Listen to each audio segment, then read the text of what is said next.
Welcome back to News Geelong. We commence our Friday evening of sport, heading to the world of racing with John Dunn. We raced on the synthetic here at Geelong last Friday afternoon. Opening event, the Lloyd Williams owned Galloper Space. Respecting the betting, $9 into $5.50. He overcame a slow start from the barriers to put a big space in his rivals in the opening event. Unique Assassin a length away wide out, and here comes Space getting the run, and he quickly assaulted them smartly on the outside. He raced up and hit the lead now. It's Space, hands and heels, bursting clear from Master's Voice Glamaha. Then came his stablemate Blaze from the back, rattling home, but Space is going to space them. Won by 4 lengths. Any horse Rick Horlacey brings to the races commands respect. And the Horlacey trained 3-year-old filly Moonset landed the biggest plunge of the day when she led all the way in the City Sharks maiden plate. Moonset well clear at the 300, led by 2 or 3 lengths on Captain Sherlock. Wide out on the track, Hostess Spree battling away with Magnus Miss, and wider out Exceedingly Unique making up ground. Prince Valiant the widest runner, but Moonset's well clear at the 50. Moonset 3 lengths in front from a wall of runners. Getting through is Al Blevik, but Moonset a length to Al Blevik. And well-known syndicator Vern Rayner has always been a good supporter of the Connors family. So the win of the Heath Connors trained galloper, the Zero, here last Friday was tinged with sadness when news filtered through that Rayner had passed away earlier in the week.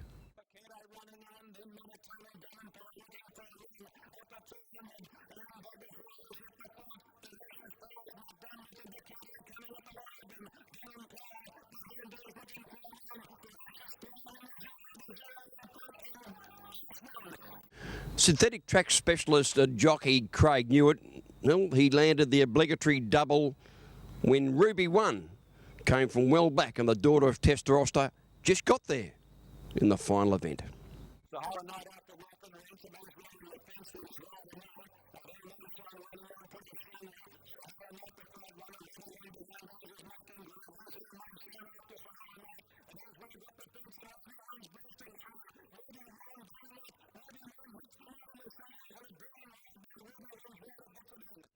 And that's the wrap-up of racing here on the synthetic last Friday afternoon.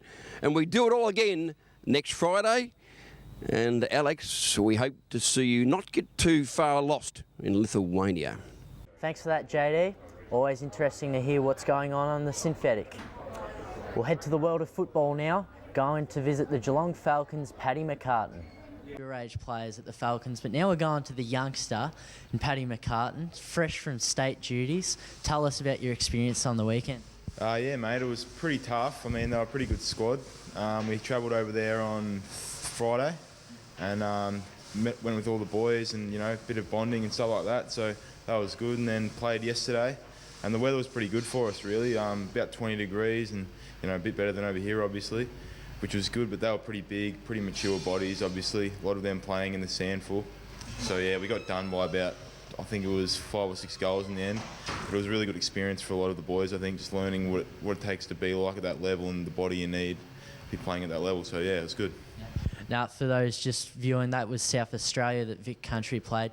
You've also been very influential in your first senior year at the Geelong Falcons. Unfortunately, they did experience their first loss. However, how have you found those first 7 and 8 wins in a row? It's been great for the club, I think. A lot of publicity for us, but I think the boys as a group have just come together really well, and it's sort of given us something to achieve, you know, that 8 and 9 wins in a row, but obviously that ended on the weekend.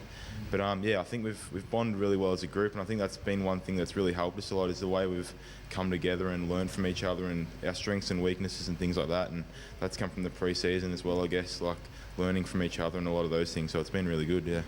Well, we've asked, Buchanan, Cameron, Cheetahs, Taylor about the AFL prospects at the end of the season, but you're still a first year, so tell us, what goes through your mind?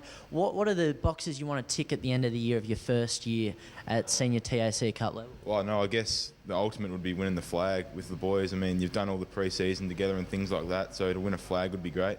But I don't know, just to keep playing my role for the group, doing training, things like that with the boys, just getting to know each other a lot better, and I don't know, just I guess winning the flag at the end of the year would be the ultimate goal, I guess. I'm sure all these Geelong viewers will agree. But until then, Falcons have more games. I know you'll be playing for Geelong Grammar this weekend. However, could you tell the fans when the next Geelong Falcons game will be? This weekend we got the Western Jets at Burbank in Williamstown at 1 o'clock. So yeah, get down if you can, and that'll be a good game, good challenge for us, and hopefully we can get back on the winning scoreboard. Yeah.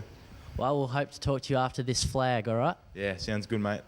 Thanks for that, Paddy. Great to see you representing the state with pride. As we go to a break, don't forget to visit us on Twitter @NewsGeelong31 and also give our Facebook page a like.